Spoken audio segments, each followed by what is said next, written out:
Court sentenced former chairman of corruption unit to 12 years imprisonment. The war against corruption by the current administration has recorded another win as Alexander Mika Parman, an assistant director, was sentenced to 12 years imprisonment on Wednesday, July 8. According to PR Nigerian, Parman, the former chairman of the Anti-Corruption and Transparency Unit (ACTU) of the Federal Ministry of Works, was sentenced by Justice O.A. Adeniyi of an FCT High Court in Abuja for defrauding the federal government of 5 million. Parman was brought before the presiding judge by the Independent Corrupt Practices and Other Related Offences Commission (ICPC) for misappropriating 5 million. The civil servant was accused of spending 4.9 million out of the 5 million approved by the permanent secretary of the observance of the International Anti-Corruption Day back in December 2014. The convict was alleged to have also diverted 400,000 donated for the same purpose by the Office of the Surveyor General of the Federation. Parman, while defending his action, told the court that the money was actually spent for the celebration of the International Anti-Corruption Day. However, the counsel to ICPC, Ekoi Akponimisilia, pushed back Parman's claims with evidence that he used part of the money to pay the media and diverted the 400,000 for his personal use. Justice Adeniyi, in his judgment, sentenced the assistant director to 7 years imprisonment for making false returns and 5 years for abuse of office. The former executive director was sentenced by a federal high court in Lagos for the laundering of 1.5 billion. Agaba was accused of looting money from the agency. He is also reported facing another trial alongside Patrick Akpobolo-Kemi, a former Director General of NIMASA. In other news, the Democratic Republic of Congo has recorded a high-profile conviction in its fight against corruption among government officials and public servants. A report by Reuters indicates that Vital Kamerhe, the chief of staff to President Felix Tshisekedi of Dr. Congo, was on Saturday, June 20, sentenced to 20 years in prison for embezzlement. Kamerhe was found guilty of pilfering public funds to the tune of $48 million. The EFCC staged a walk against corruption. Thank you for listening to this news. My viewers, this is not actually a news, but it is a clear indication that this is what we are good at. Nigeria as a country, I'll tell you, we are so much corrupt that we can do anything for money. So that's why I'm not surprised at this sudden arrest of this chairman. Because if you decide to dig out the facts, you will see that he has committed even something bigger than this. So let him face it. Let him face it. You understand? Let him face it. There are so many of them like him.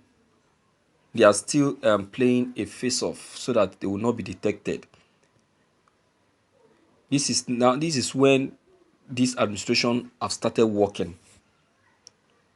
I'm sorry to say that for the past 5 years now, the administration have not been doing anything concerning this corruption issue. This is when they have started doing what is expected of them. This is when they have started doing what is expected of them. Because all the while, they have been deceiving Nigerians, making Nigerians believe that they have been working, whereas they have not been working. Whereas they have not been working.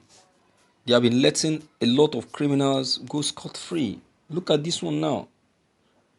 Look at. So it's a good thing that the law should start catching up with them one after the other. One after the other. They should not be let go.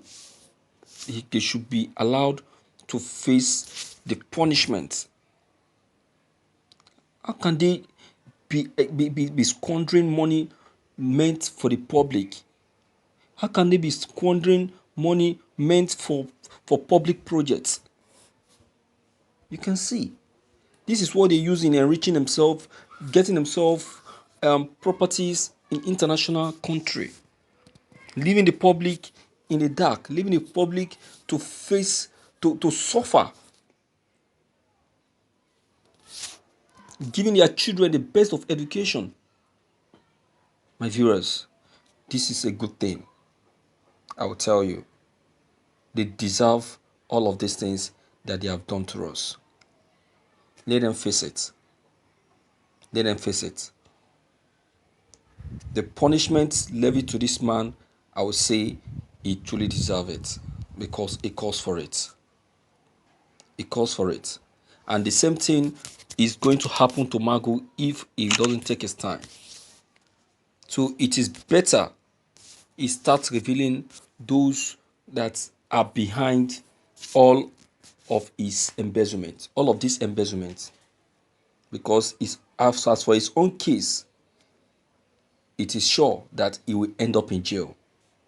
But then he should keep mentioning those people that are also a part of the embezzlement, because we believe that they are much.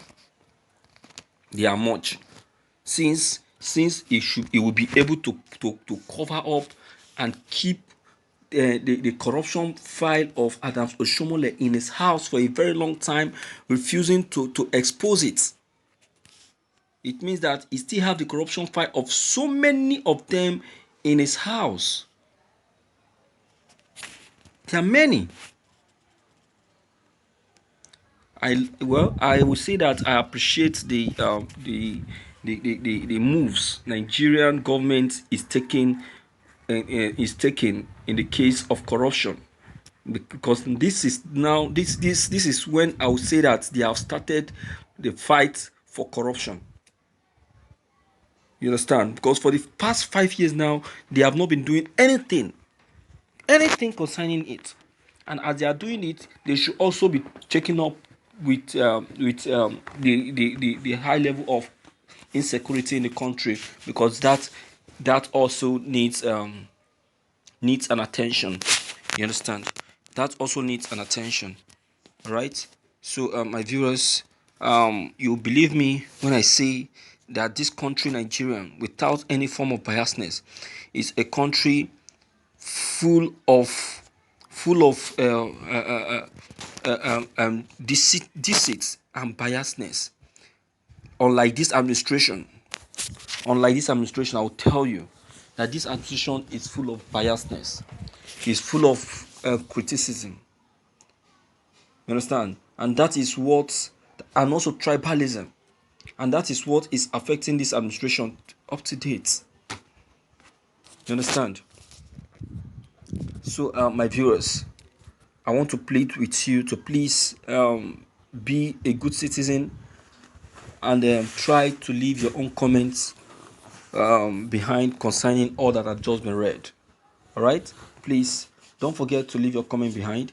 Click on the subscription buttons as well as bell button to get updated whenever we upload any new videos. Thank you.